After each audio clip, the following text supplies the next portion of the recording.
the idea of like having a mission for the business and for like our team, I think is a lot of times like rooted in the ability that we're going to be like helping other people. And if that just means we're helping other breweries like spread their dream, and like if somebody comes in and says, hey, can I get some placement in this part of your fridge? Like we're a brand new brewery, we're starting out, like that stuff like puts my hair up. Because I'm like, dude, you're doing it. That's what I want to see. Like I would love to make that connection.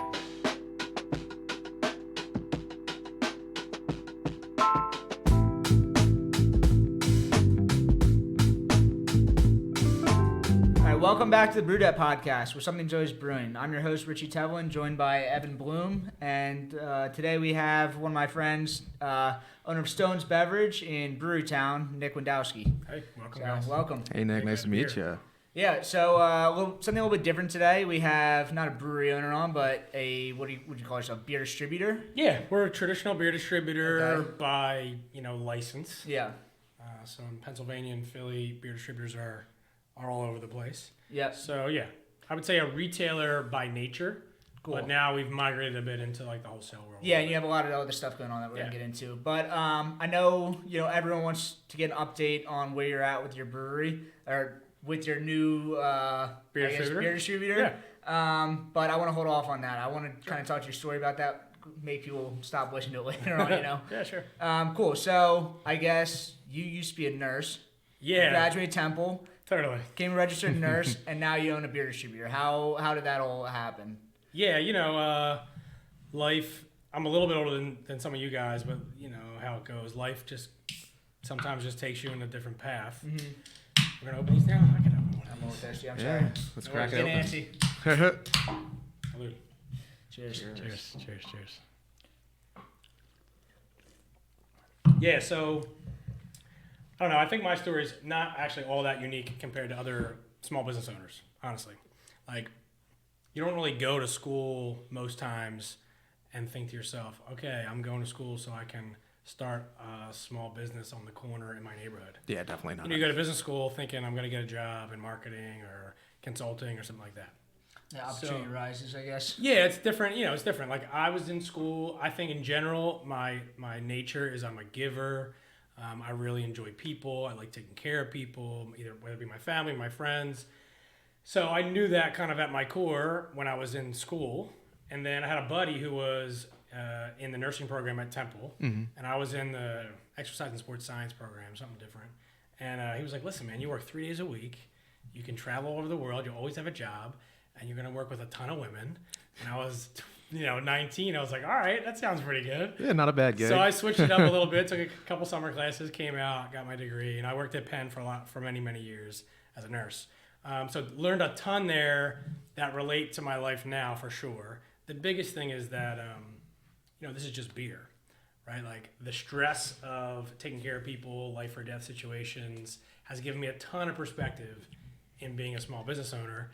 Because the stress that I feel now is different, but I can always call back to like, all right, this is nothing to when I was saving somebody's life or somebody was like, collapsing on me. Like I have a lot of perspective on, how to keep things chill, how to make sure my team stays relaxed, keeps it on perspective. Like it really is just beer. Like this is not, if someone's delivery's a little late or, we dropped the case, like, all right, let's just all take a pause. Beer's very important. We're going to be all right. Yeah, we're going to be all right. So I did that for a lot of years. And then my wife and I live in Francisville or Spring Garden, Fairmount area. So right around 17th and Fairmount where the store is. And my wife was in corporate America for a while. And then she was kind of like going all over the city doing yoga. And she was like, I want to start my own yoga studio. So this is before we were married. We were just dating. I was like, yeah, you should do it. So she quit her job. Kind of like how you did. She quit her job and started working on opening her own yoga studio, which is like pretty close to where we lived. At the time, I had migrated out of nursing. I was like in consulting at that time, healthcare consulting, and she got up and running with this yoga studio. And then we eventually got married, and she was loving life, very fulfilled. Like really enjoying going to work every day. I was having Sunday scaries like every night. I was like, oh my God, I gotta write this report. I gotta get on a plane. Again, perspective, right? Like my life could have been a lot worse. I was doing just fine. I I could have done it probably for a long time. Probably would have been more lucrative, frankly, but I wasn't happy. So this beer store, Stones, that I own now, or that we own now, is across the street from the yoga studio. So we were kind of like already creating a little life right where we were at. We were in our neighborhood. We were walking to the yoga studio, or she was. Our kids were starting to, our kids were growing up. They were going to go to school right in the neighborhood. We loved like being in, like really focusing on the community and being like living where we're at. And then the Stones kind of like organically, we heard that they may be up for sale. And I won't go into the whole story about how we bought it, but it was like hell on earth. It was so hard. They don't make these licenses anymore, right? Like a D license in Pennsylvania, they don't create them. The amount that there are is the amount that there are. You either get handed it down from your family, which is how a lot of them work, or you're in the right place at the right time and somebody maybe wants to sell one to you. So we were squirreling away all of our money for something. We didn't know what. And then this kind of came up, and I was like, all right, maybe this could be my exit from corporate America. And we started in the conversations with the previous owner who owned the beer store, and he owned the real estate that the beer store sat on. And it took us about 18 months to actually close the deal. I went there every day for 14 months, sat in the office with him, just try to like ingratiate myself, say like, listen, man, this thing's going to be in good hands. Like I lived in the street, this whole thing. The yoga studio's right there. Yeah, like I didn't have any kids yet really, or I had one on the way. So I had some time. I have no time now. But I had some time, so I was going in there every single day. Eventually, like 8 months in, he was finally like, you want a beer? And we were I saw him every day after work for 8 months. He was finally like, you want a beer? I was like, all right, maybe he's going to sell this thing to me. So all the while, though, I'm just saving money, hoping. And then eventually he was like, all right, I'll sell it to you. Wait, so what year was this? What year did you buy? That started in 17. And then it took us all the way through 18 into 19 to buy it. Okay. It took a long time. I basically brokered the deal because the previous owner really wasn't in a good place to sell it. He really wanted to sell it, but his books were kind of a mess. Not that I knew anything about books then, but like his books were kind of a mess, and he really didn't have the skill set to kind of like, even just to send his lawyer, a piece of paper that he needed for the bank. Like he was not really in that place. It was a dilapidated building also. It's like he almost like kind of took over this like broken business and then... Big time. Yeah. Yeah, the building, which Richie's like you're alluding to, was not great. Like many beer distributors in Philly and in Pennsylvania in general, like this is an old industry, right? Beer is obviously plenty old. But beer distributors in our state are especially old. They are run down generally. Like I'm talking in mass. Like there's plenty of really great stores in Philly. This is not a knock on that. But in general, a lot of our stores are kind of like, they're old. And our store, the store that we bought, was old. I mean, they're passed down from generation to generation. And, absolutely.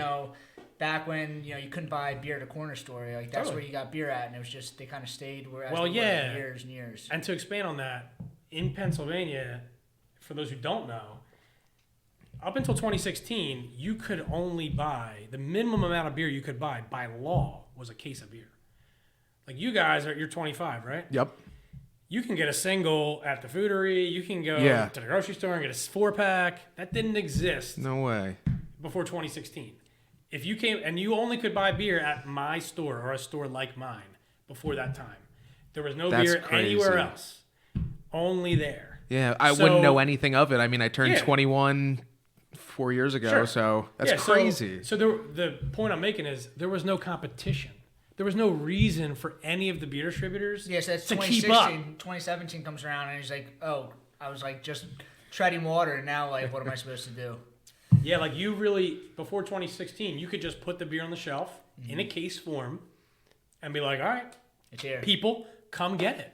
Like you don't have an option. You can't break this thing down. You have to buy a case of whatever the beer is, even if you wanted just to try it. And I remember I turned 21 like kind of right before that happened. Sure. But even I remember like they were like these rundown buildings, and they were like, there wasn't much options for even cold beer. It was like they didn't care at all. There was warm cases of beer just sitting on like shelves. It looked like Costco, and like totally couldn't do anything. That is the traditional feeling that happened for many, many years before the 16, and then 16 really like changed the game a bit. Did they know this change was coming into the industry, or is it just kind of like pretty abrupt? Yeah, well, the way it works is there's always legislation in the state to loosen Quaker restrictive liquor laws. Shout out Brewers of Pennsylvania. Yeah, no doubt. So I'm a member of the Malt Beverage Distributors Association, which is like our trade group or our lobbying arm, and we are like fighting all the time to make sure like our business can be preserved. Before 2015 or 2016, like a beer distributor group, they didn't want to change anything. I would much rather, from a business point of view, now I don't feel this way anymore, but if I owned the store back then, I don't want to break down to 6-packs and 4-packs because that's smaller ticket sizes. Right? Like I'd rather you just buy a case for $45.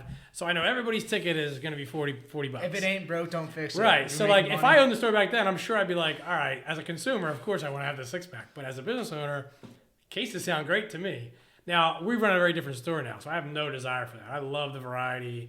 I love people mix and match in 6-packs and 4-packs, pour in samples. Like there was a lot of rules that were changed at that time. And yeah, generally they know if something's going to like pass or not. They kind of know. So they knew it was coming, but most beer distributor owners, at least in PA, they're not like day to day keeping up on the legislation in Harrisburg. So at some point, some sales rep came in and said, you can sell this as a 4-6-pack now. And some of them, I'm sure, were like, what? And that's so the then they had to buy moment. fridges and like redesign stores, and it went through it was a major change. Located in Malvern, Pennsylvania, at 53-Ton Road, Locust Lane Craft Brewery keeps it simple yet flavorful, crafting beers that are traditional and crave-worthy. Bring your friends and family to enjoy their outdoor deck, Sunday brunch, and slow-roasted meats from Foster Ave, Carberry. You can find them on Instagram at Locust Lane CB. Once again, that's at Locust Lane CB. And if you're not in Chester County, don't worry. They ship their beer statewide, so head to locustlanecraftbrewery.com for more info. Cool. So it kind of takes us to our next point. Like, you are a beer distributor, not a brewery. We were kind of talking before we got started here, like, why have you on instead of a brewery? But I was talking to a friend the other day. They described like this thing called, and I kind of related back to like why people like breweries. Like, taste is obviously very important. People like drinking local. People like the different tastes of craft beer, and it's just kind of something different and exciting. But there's this idea, it's like this Japanese term, ikigai, where it's like you create a job where it has 4 parts to it. You're making money, people want it, you enjoy it, and you're good at it. And that's kind of like, like this meaning of life almost, that's where like cool. These people like kind of find a job where kind of it serves all those things. And I think that people are almost attracted to breweries because it's this artisan approach where like, not only does it taste good and not only are you helping it locally, but like they feel when they come in and they have a beer there, they're feeling like they're connected to it. And like the same story that you have where you had another job before you started this. Sure. That's how a lot of craft breweries start, where other people, they work a normal 9 to 5, they don't like it, they like the craft beer, so they kind of switch career paths, something that they like and then they're passionate about. Yeah. So as much as you don't own a brewery, you essentially are kind of doing the same exact thing. You're not physically producing the beer. Absolutely. I think that ikigai, that is absolutely what Stones is for me, and it's what it is for a lot of our team too. Definitely, and you can feel it. Like when you come in, I mean, your new beer distributor isn't even open up yet. So you're located now in Jefferson Street in Brewerytown, and it feels like you're in like a cellar, like in Belgium or something. Like it feels like you guys really put work into make this someplace that people would want to come and enjoy. And it feels like when you walk in to buy the beer, it's like an experience just to buy beer out of there. Yeah, that's very cool. Thanks for that. That's a nice compliment. Yeah, the building we're in right now is a temporary space because our building that we were in when we first started was demolished. We're now rebuilding that building and moving back into our original location. But what Richie's talking about, like that space we're in right now, it was a brewery. Brewerytown had 17 breweries in the neighborhood quite some time ago, like a long time ago. There's tunnels apparently under Brewerytown where they used to roll barrels under the ground to the Schuylkill during Prohibition to get the beer out of the city. That's crazy. How do we get to that? Come on, we got to get down there. BrewedAt's got to get down there. Well, anyway, the point is like the place we're in right now, it was that brewery, Poth Brewery. It is so old. I mean, the floor is brick. Like they didn't even have proper like cement yet. That's how old it is. And it definitely feels like the place you should be buying beer. At the same time, we run a very community-centric business. So traditionally, beer distributors are very transactional. It's like you come in, you find what you need, you ring up, you're out. We are trying to like flip that in a big way because we feel like a lot of our staff, a lot of our team members, they live in the neighborhood. They really enjoy being in the neighborhood. They enjoy the people they work with. They enjoy the customers that they see. I live in the neighborhood, so I really want to make sure I can serve the community in a way that is a more experiential, a better experience as opposed to like transactional. We want it to be experiential. We don't want it to just be, you know, you come in, give me your card, and you're headed out. Like we want you to know, you can ask us about the beers. Maybe we can pair it for something with you. Maybe we can give you a sample from our tap. We're going to have a tap system there. Maybe you can come to an event. Like beer distributors don't have events, really. Yeah. They have samplings that breweries will come in and do, but like, why can't we have food trucks on Tuesdays and you can come get samples and like have music? Like there's a lot of things we can do that where we kind of bridge what a traditional brewery or maybe a restaurant or a bar would do, even though we can't serve like that. But that kind of community feel of like, oh, I'm going to go to Stones. It's like, it's a community-centered place. I can bump into friends and family there. I can get some swag. I can donate to a cause. Like, there's a million things that we can do just to engage with the people that really enjoy the store. Like, you enjoyed it coming in and feeling like it's an experience. Like, we want to just, like, double down on that as much as humanly possible. I want this to be the least transactional place to buy beer in the city. Like, it should feel like an experience every time. I mean, it's a tall task, but I think we can do it. That's so cool. The fact that, like, you can go into really craft beer that way and have all these different craft beer and brewery like experiences to just from a distributor standpoint. It's really like breaking a norm. Sure. It's like, it's really, that's an exciting sort of thing. Yeah, and you guys have kind of embraced craft beer as well. Like I learned about Tripping Animals, which is like now the hottest new brewery in the country. It's like I learned about them from Dan and Emily, my coworkers. They came in and like they were like, "Oh, I brought you some beer from Stones," and it was like they would go in and like kind of peruse around, and you know they no doubt kind of got introduced. It was like, "Oh, these guys are kind of lighting it up down in Miami." Yeah. But it wasn't that they just brought me beer. It was like they went into Stones, kind of experienced it. They were used to coming in all the time, hanging out, kind of exploring what was happening there. That experience that what you just described there is really interesting to me because as the owner of the store, sometimes you don't get to really focus on the good, right? Like I'm just very much in a constant state of, okay, now I check this box, move to the next box. Like we just got, all right, now I need to get healthcare for everybody. Let's get healthcare. Oh, now we need to expand selection. Let's figure out how to do that. Whereas like that experience for them is incredible because when we bought the store, I mean, it was 95% domestic. I mean, it was all your traditional big domestic brands. And we just started like chopping that down. I'm all for it. It's no big deal. Yeah, please. I'm all discriminate a lick. You want to come in and buy Miller Lite? Be my guest. I would love to have a beer with you. Like that's totally cool with me. Colt 45? Yeah, I got that too. It's cool. Or do you want a single bottle of Goose Island, you know, that comes out once a year, the Bourbon County? Sure, that's cool too. Like, we really chopped it away, and we're like, I was buying every wholesaler that came in that was, it was any of the big wholesalers that are in the area or small ones, they were going to sell us a case of craft beer.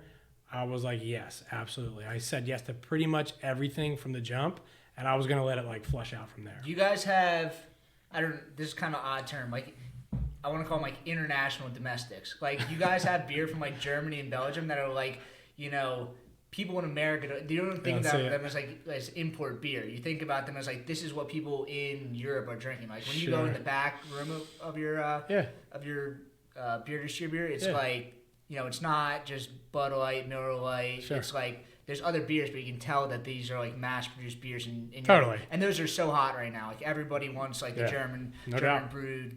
Domestic German brewed beers. Yeah. We kind of see, especially on the import side, like imports are growing, which is really interesting too. I always love to like pick people's brain who are like leaving with an import as to like why, like what's going on, what's happening there. I think that obviously we're seeing like a pendulum swing back a bit, right? Mm-hmm. Like some of our craft beers in the States got pretty pretty wild. Too craft. Yeah, I mean, you got bubble gum and cotton candy, you know, you name it, which is all good, man. I mean, brewers should do what they want to do. Like, this is their brewery. I'm not going to tell anybody what to brew or not. I'm not a brewer, right? But at the same time, like, when that was happening, I think, like, eventually it maybe turned people to a place like, all right, like, this is the year of the lager, right? It's been the year of the lager for 5 years, right? So we can see, like, the American craft brewers, like, starting to trend back, more traditional styles. And I think, like, imports were just kind of, like, a little bit ahead of that because they were already sitting on the shelves.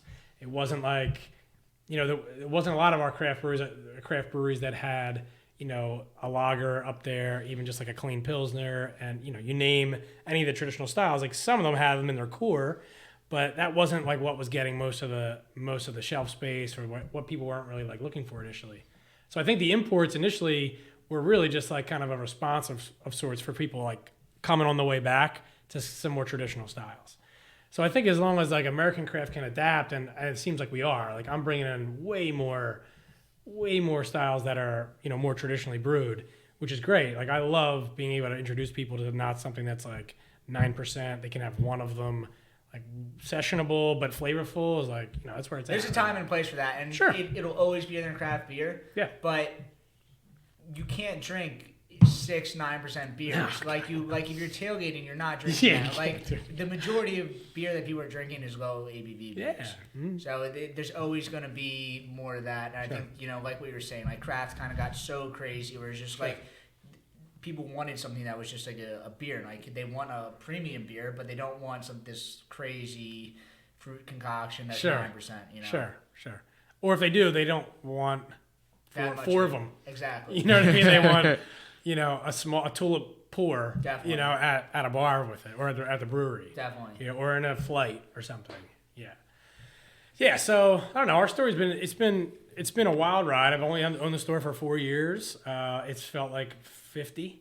I mean, it's been we bought the store, you know, the first couple months of just, like, owning any business. I mean, you guys are starting from scratch, so I'd say you're probably in a better shape than I was. Like, cleaning up a business that's 50 years old is, I'm not going to say it's harder, but it is different than starting from the beginning. Mm-hmm. So we were cleaning a lot of stuff up, and then COVID hit. So all of a sudden I was like, oh no, COVID. I need to stand up. You just learned how to run a business. Yeah. And now you got to reinvent the wheel. Yeah, then I have to put ropes outside the store, and I'm like, you can't come in.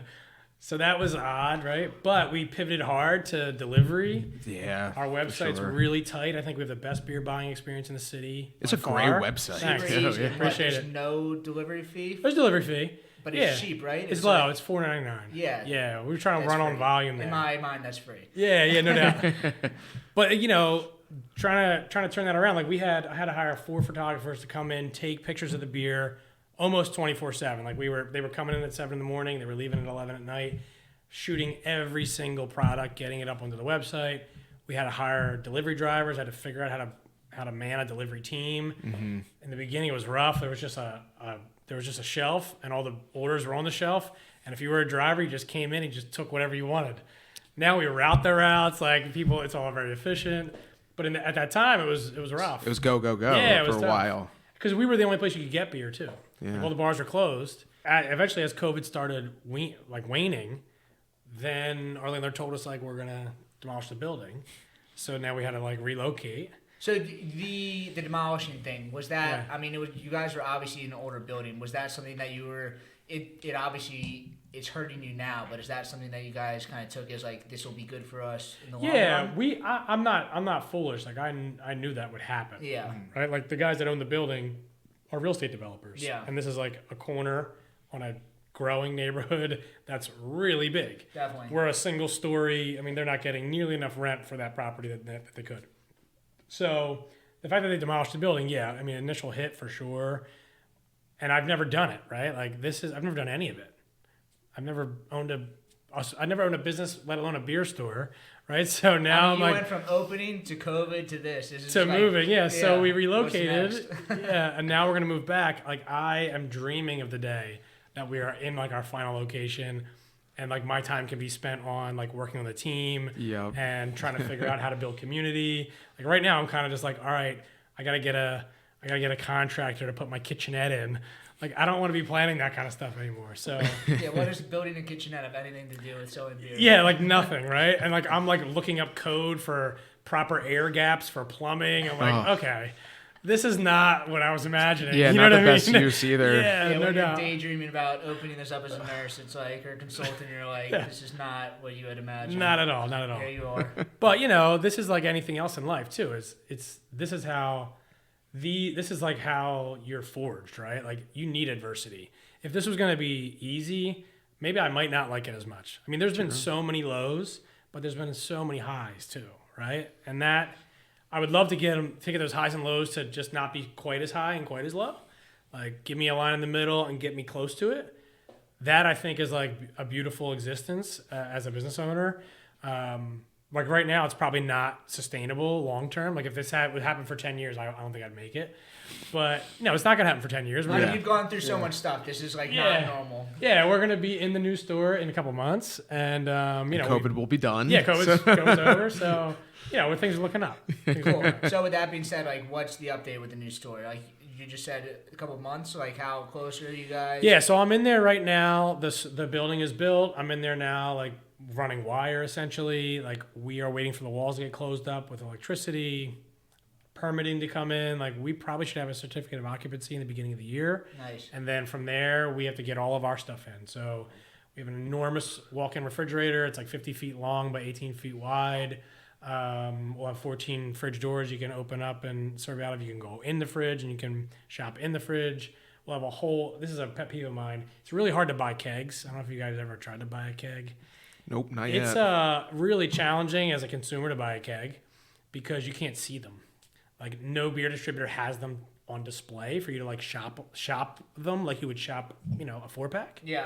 So we're going to have inside the fridge basically like sixtels and quarters that are shoppable where you can just like go in there and you can look at them and you can see the pricing and the styles and the description just like everything else. So that's an exciting thing for us. We're going to have a tap system so we can pour samples of our own brands or we can pour samples of a guest brand that's on. You can't drink it in the store per se because our license won't allow it. The sample you can drink in the store. But if you buy a beer, you can't necessarily drink that in the store. But if we could pour you a sample, you can literally just chill, have a drink. You could do some work. You could treat it like a bar, coffee shop if you want. If I can just pour you a sample and you can go chill, and I'm happy to do that. So that's kind of cool.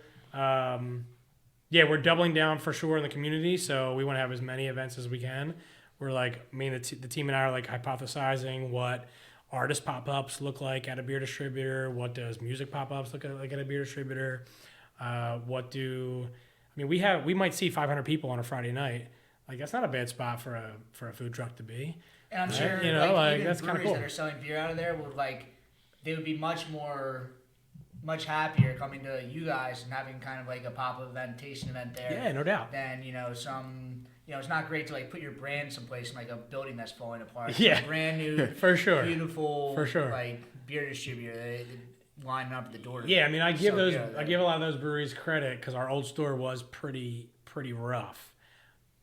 But people need beer either way. But they came through, and they were excited just because I was probably like it was a new owner, and I was glad that we like at least proved them relatively right because the energy in those spaces.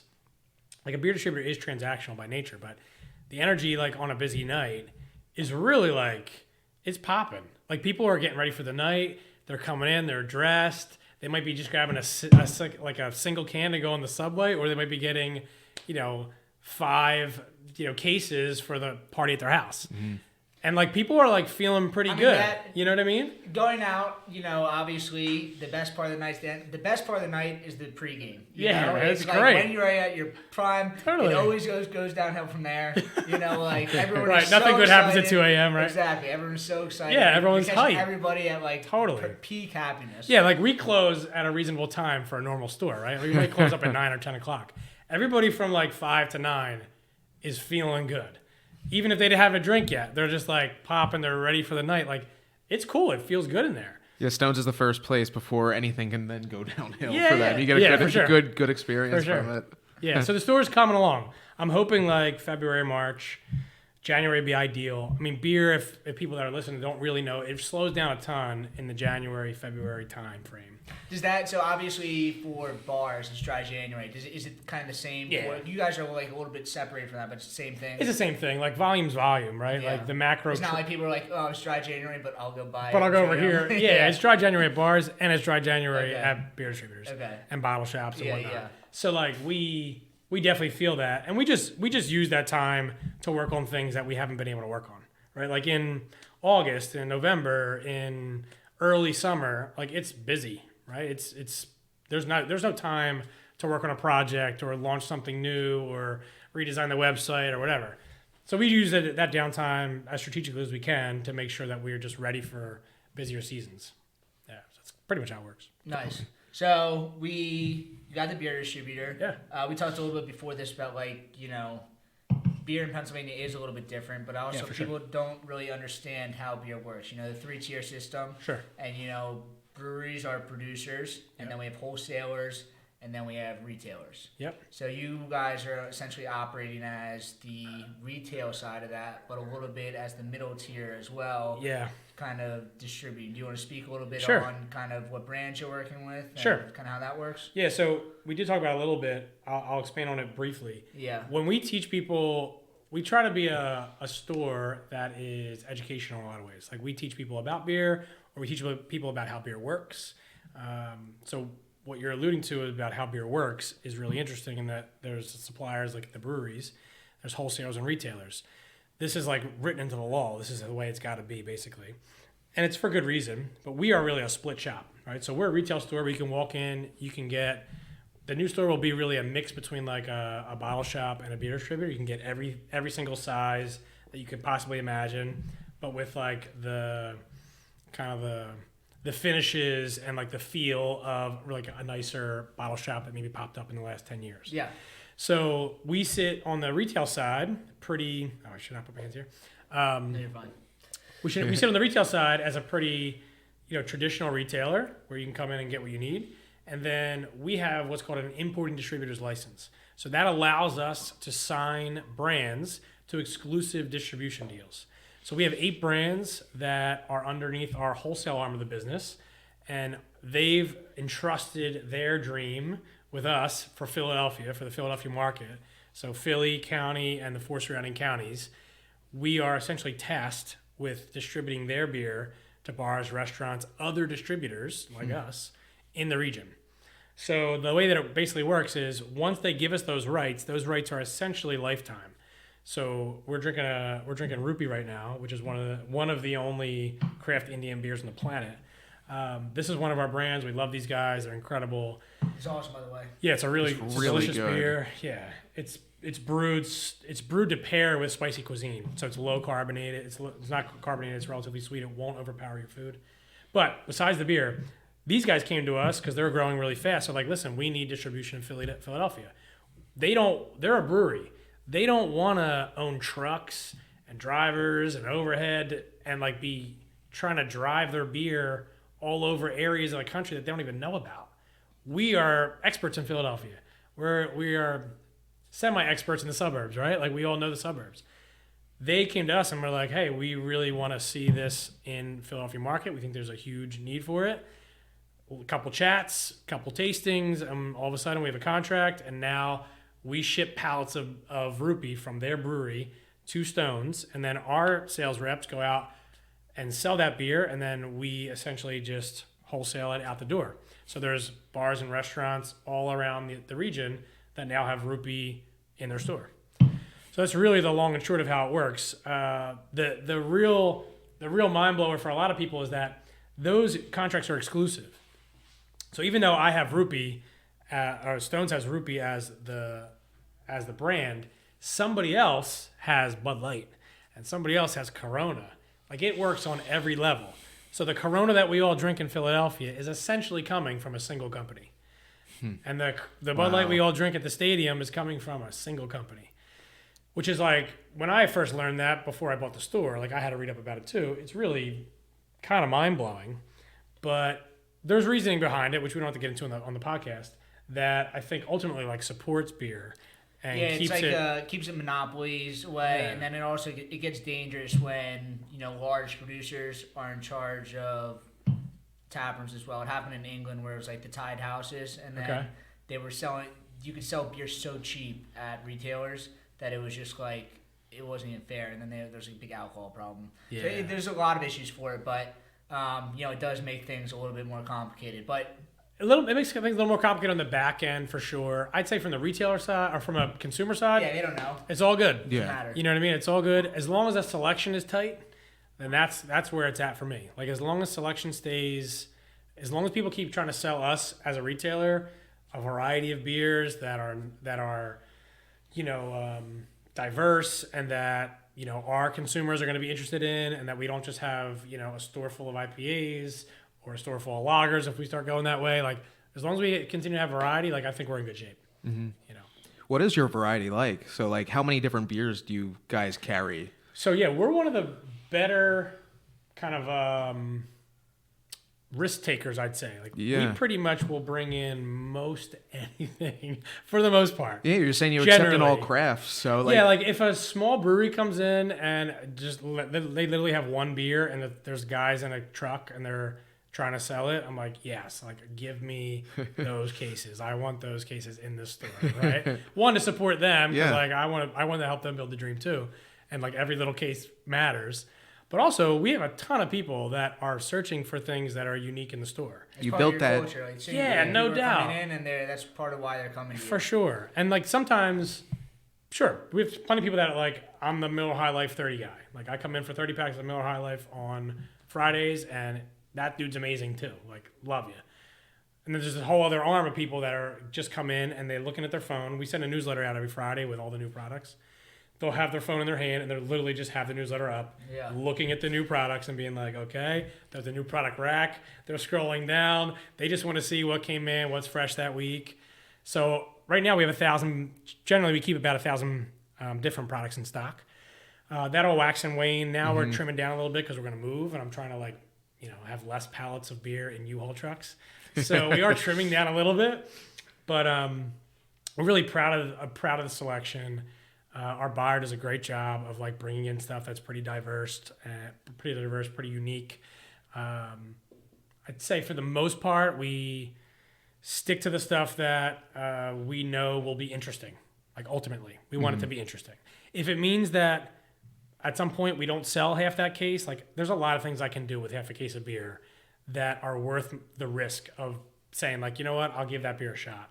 Because that half a case of beer, I think we can single it off, we can sample it, we can do a million things that bring value to somebody in the store, even if we know, all right, that case didn't work out, like we can't really buy that again. Mm-hmm.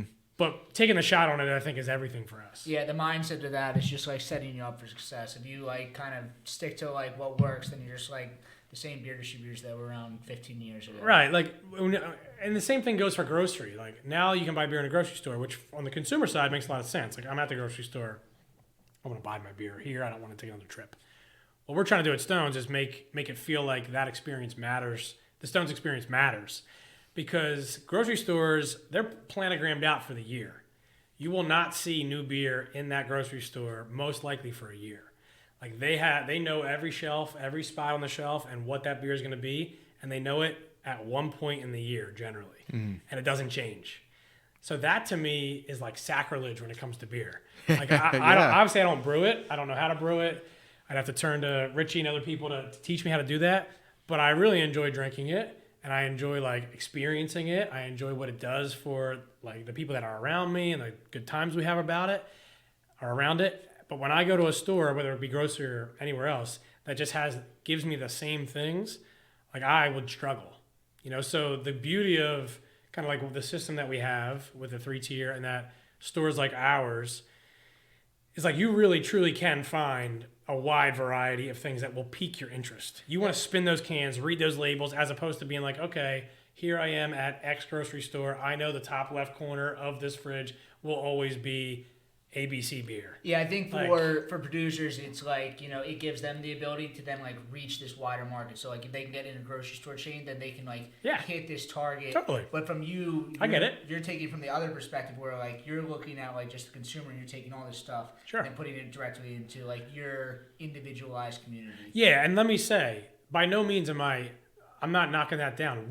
We try to sell our beer in the grocery stores. Yeah, exactly. Like I'm not. This isn't hypocritical of me in that sense. Like I get it, and I want our brands to be where the consumers are.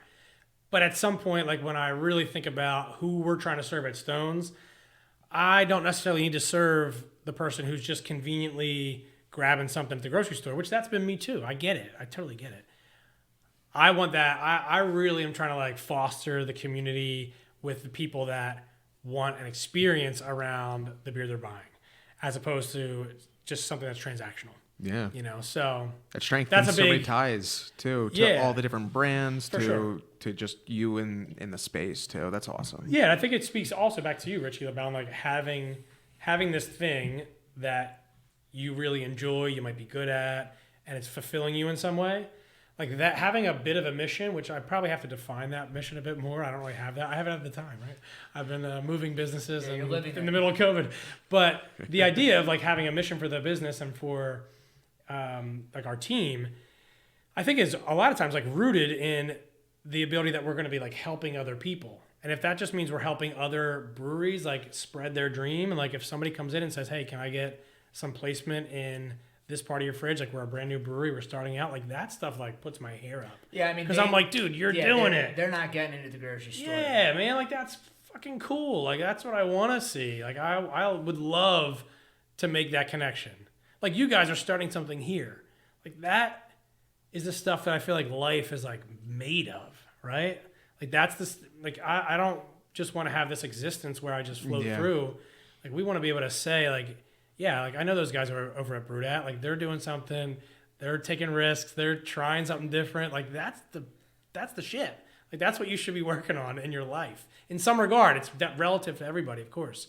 But that's kind of what I see with our store with like craft beer too, is that same kind of vibe where we want to support the people that are coming in, that are hustling, and that are trying to do something. Yeah, and that's such a fun, energetic like experience to be around too. Yeah. Like if that happens to you frequently, it's like you get a passion to see their passion. Totally. And like that energizes your motivation in a lot of ways too.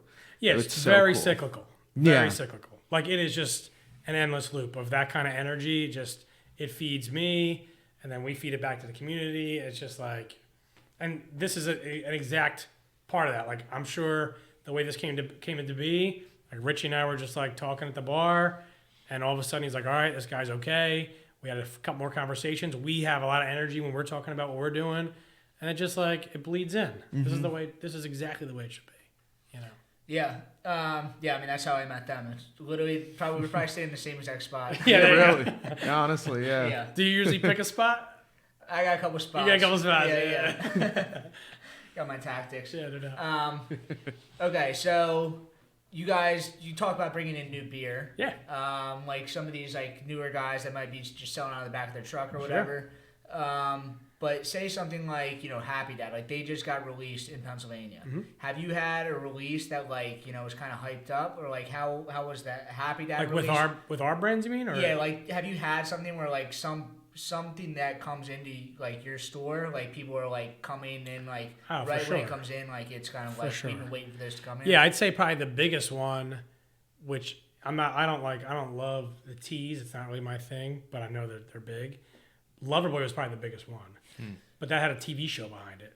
Those things are delicious, but you have to remember, if you drink that much iced tea, you're going to get kidney stones. It's like everything has a negative. Like they're not carbonated, you can drink 15 of them, but they will give you kidney stones. Okay, I'll keep that in mind. You're drinking that much iced tea. It's like nothing against them. I love them, but you can't drink that much alcohol. You also can't drink that much iced tea. It's too much iced tea. Well, that was pretty big because all these brands that are like that have some kind of celebrity backing. Exactly. I mean, there was nobody outside of our old store before that launch, like the moments before it. And then Carl, the guy that is on the show, I've never even seen the show, he was like doing doing the event at Stones, the old Stones. Oh, really? Wow. Yeah, we had like a banner behind them. It said like Loverboy. And like the moment that it was supposed to kick off, I mean, we're talking like 50 women out of their cars in a line on the block to get pictures with Carl. So like that was really interesting because I was kind of like, all right, I don't really think I know what's happening right now. I own this store. I like live in this place. I'm sleeping on the floor. Like, what is this? Like, who is this dude? What is this brand? So that was probably the biggest one. I mean, Happy Dad, I think,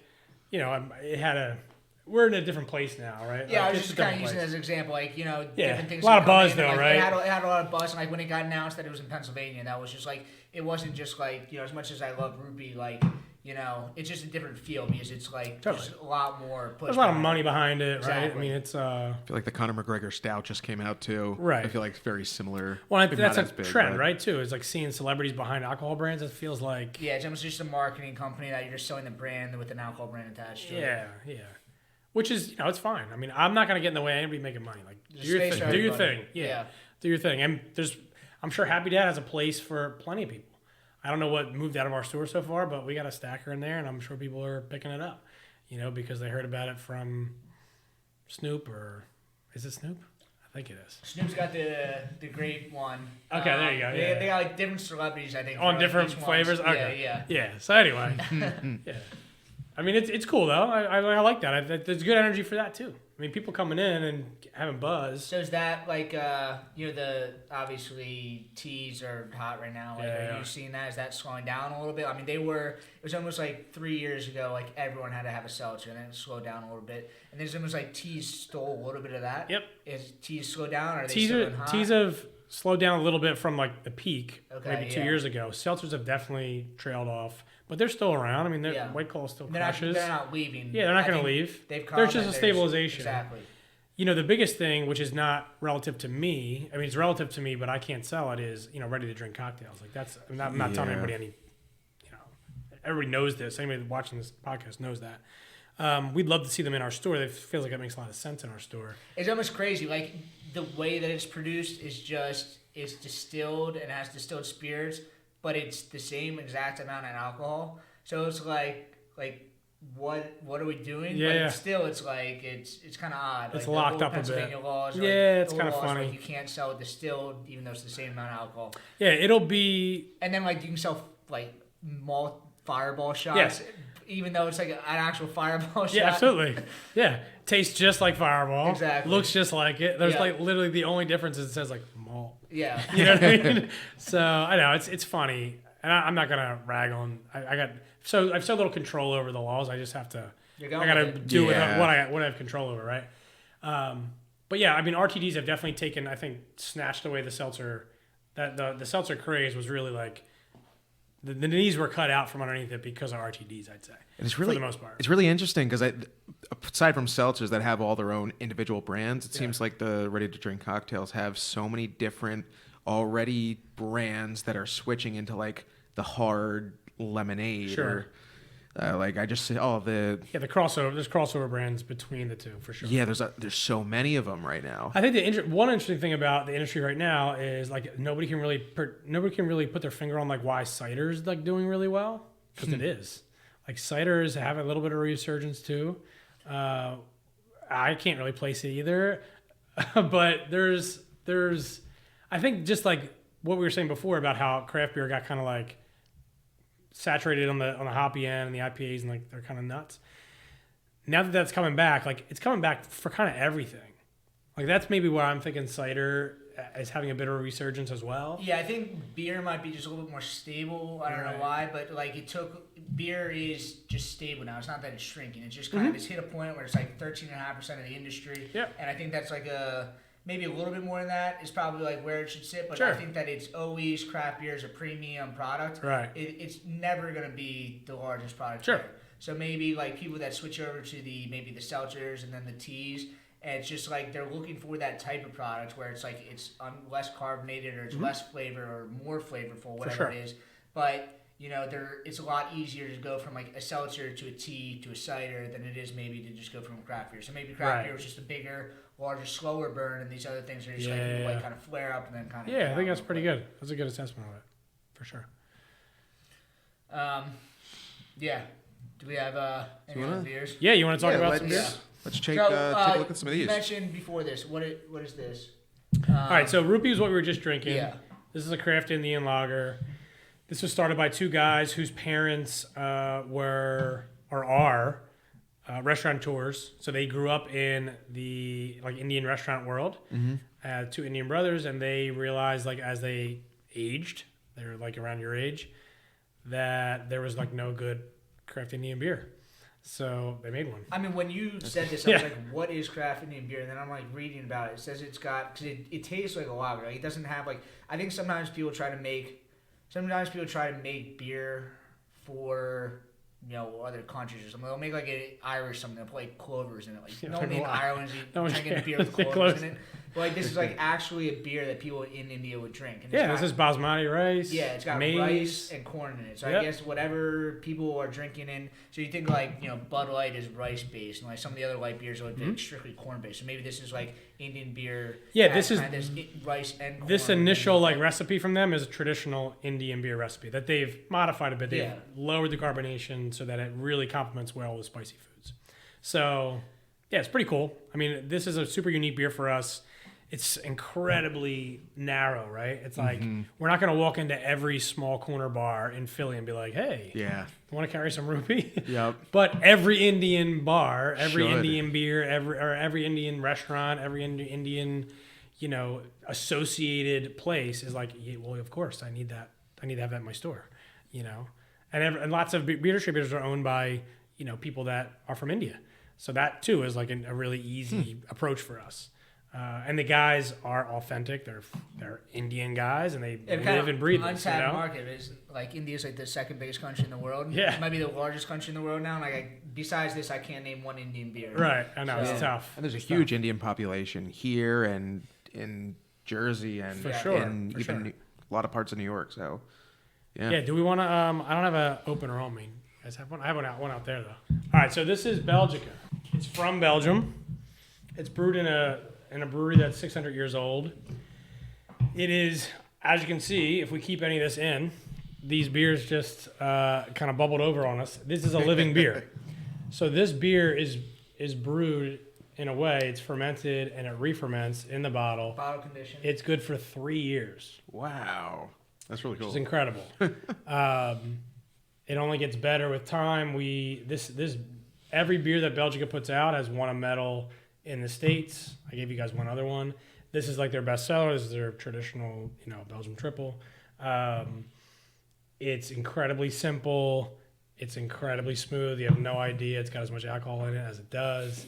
And for us, this is an incredibly unique offering because when I think about Belgian beers, at least in Philly, there's all the regular players that we've seen forever. It's very rarely a new Belgian beer, at least from my perspective. I've never tried to. No one ever tries to sell me a new one. I can say that. It's really just all the standard Belgian beers that I always see. Excuse me.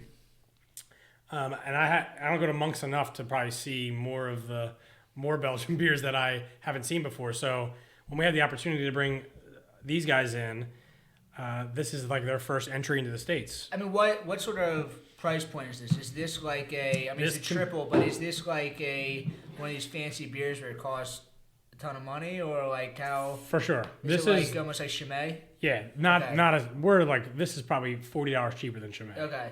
By case. Yeah. So a case of these might go for $116, something like that. I'd have to look. Yeah. So it's not. But it's 8.5%. It's you're not buying a 4.5%. No. And this is not a beer that necessarily you're going to drink. Special beer. Yeah, you're going to buy these for special occasions. This isn't a beer that we bought to sell at incredible volume. This is a beer that we bought to sell to restaurants that want something that's really nice, that's on the high end, for people to bring to Christmas dinner, something that's special, that's unique, that, you don't see this. This beer isn't around yet.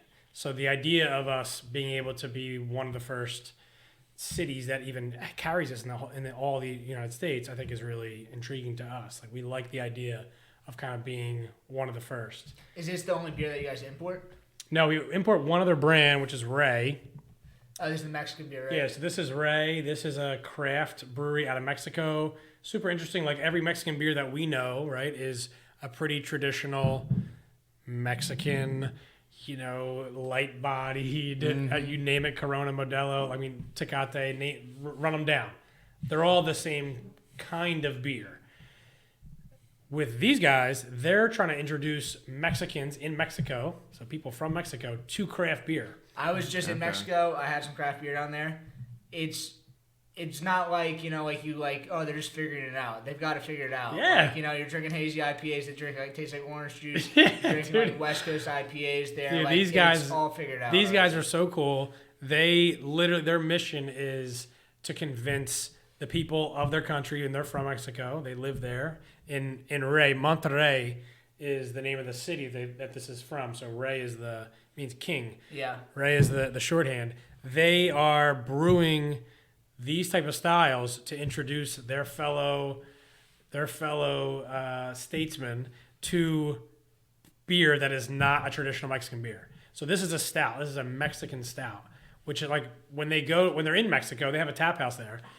They pour this for people, and like the people that are from Mexico go, "It's a dark beer. I don't want to touch that beer. I don't want to drink that." So is it Mexican stout? It's Mexican stout. Does it have peppers in it? Because I know that like sometimes like when in America when we say Mexican stout, it means that it's like a dark beer that has like chili peppers in it, or like not that it's spicy. This doesn't have peppers in it that I know of. It doesn't drink in a spicy way, or it doesn't have a bite. They call it a summer stout. Okay. It's light. It's light-bodied, but it's super flavorful. You guys can drink this, at another time. But yeah, that's our other one that we import. We import this beer from Belgica, or this beer from Belgium, Rey from Mexico, and then we have Rupee and 5 other brands that we're repping right now in Philly and the surrounding counties. So nice. That's been a ride too. It's been a really interesting ride to like learn this other side of the business that we traditionally didn't do. Like our store has been a retail store for as long as it's been in existence until 2 years ago when we were like, all right, let's try this. I mean, you gotta be the most motivated person ever. Like you went from starting this thing up, then you went through COVID, then you went through this new building, and now you're like, all right, let's get into wholesale distribution. You're like the wholesale distribution is his free time. I appreciate that. You can't handle anymore. But I'm like, I think you're bringing it on yourself. Like, yeah, probably. Yeah, this is all self-imposed. I would really agree with that, honestly. Like when I in the moments that I do have a bit of a complaint, there is a voice in my head very quickly that says like, you created all this. Like you created some of this angst and some of this pain a little bit. Yeah, but it's been fun. Like it is fun though. Like this is really interesting to us. Like that same thing you were talking about. It's part of your culture. I mean, it really is. Just like what you're doing. It really is, because these guys all have their dream too. And I love the idea of being kind of like the antithesis of what a lot of the big wholesalers are in our region. A lot of the big wholesalers that are in our region, they've been around forever. So they have they got it down, right? They've had big beer brands for 100 years. We're doing this for 2 years. We know what we don't want to be, and some aspects of those big wholesalers we would love to adopt, and some we would love to never adopt. So we like the idea of being like the kind of like community-focused wholesaler where we really know our brands. Not like I know how to sell Rupee. It's like I want to know the guys at Rupee. Like I want to know Van and Sumit who run Rupee. I want them to come to Philly, and I want to go to dinner, and I want to go visit the guys Federico and Pato in Monterrey, Mexico. Like I want our team to go there and like drink the beer in their brewery. Like that to me is kind of what you're getting at. Like that's the part of life that should be happening. Having you on in the beginning, it's like why are we having a beer distributor on there? Like he's just like dishing out like warm Bud Light. But like it's like I'm trying to like we're not having just brewers on here. Like we're having everybody in the industry on because like there's the whole industry. It's not just people that make beer that make this industry special. It's like everybody is kind of all on board, and it's like it's part of the culture of kind of making this special. So. Yeah, the beer culture it's really key. I mean, I appreciate what you guys are doing just to have me on because it's like it's a real honor, and I don't really ever do this kind of stuff. So the fact that I could even just like I'm really just like spitting it out of my head right now. We didn't come in with anything planned. Like I don't have any notes. It wasn't planned. I was telling you stuff. This is just who you are. This is your business, and like let's kind of show people what this is about. Yeah. So yeah, the wholesale side has been really cool, especially just finding that thread of community like through it is key, really key.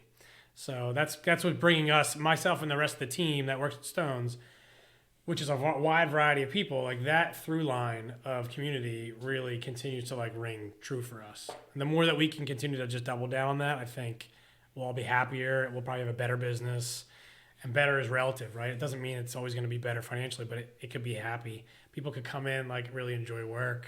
You know, they don't have to, I don't want to give anybody the Sunday scaries. Like I want people that are really excited about coming in, even if it's something that's temporary for them, even if it's something that's just like, yeah, I'm going to have this for the year while I get through school. It's like, well, it's going to be a really good year, man, because we're going to have a good time. And not just your business. Like you're talking about the community, like everybody that's around your business. Yeah. I mean, your wife's business is across the street from you. It's like you're almost creating this little community where like, you know, like you're creating this so now people can come in and enjoy what you guys are doing. No doubt. No doubt. Cool. Well, thank you for coming on. Yeah. You know, I think we've had a great time today. My pleasure. So go check out Stones Brewing over in Brewerytown, and then once you guys open in a couple months over on 17th and Fairmount. Awesome. Yep. So we're right in Fairmount, right on Fairmount Ave. Cool. And where can we find you guys on social media? Yeah, social media is at Stones Philly. So Brittany is our director of marketing. She crushes it on our social media. We definitely have the best social media of our fellow beer distributors in Philly. I love you guys. If anybody's gonna watch us, but we are doubling down on that too. I'm in the middle there. I'm 40 this year, so I got like enough of the social media stuff to like know that I can't really do it. I need someone younger to do it, and I'm not quite so old where I'm like, I don't need it. You know what I mean? I'm somewhere in the middle. So yeah, at Stones Philly on social media. Our website is stonesphilly.com. Like I said, it's a incredible beer buying website, no doubt. You're trying to like order through like any other website, you know, like hit you with delivery fees, and like the fact that you guys are like $4.99 or $4.50 is like I said, to me that's free. It's like almost like it's too good to be true. Yeah, I appreciate that. And like the site for us it's not normal like for stores like ours to have these kind of websites, but we're really making a bet on the fact that like, all right, everything is pretty much getting delivered to your door now. There's only 0.2% of beer is delivered to people's doors in the States. Wow. So I feel like there's a lot of runway. Like maybe we can be early in some of that runway and get a bit of a stronghold on like, all right, this is this place to buy beer online, at least in the city. So that's super organic, all our own. We take all the photos in-house. That same Brittany who runs our social media, she takes all the photos. She loads everything herself. Like it's all us. So yeah, at Stones Philly, stonesphilly.com, 17th and Fairmount in 2024 right now. We're at 31st and Jefferson in Brewerytown. Yeah, we'd love any support, any shout outs, critiques. I mean, I'm open to it all. Whatever you guys want to give me. Yeah. Cool. All cool. Right, Awesome. Shout out all your plugs. Nah, we don't need to. I'll be back on in the next few episodes anyway. So cool. Follow BrewedAt. Yeah. BrewedAt podcast on all your social media platforms, and you'll be back in 2 weeks. Right on.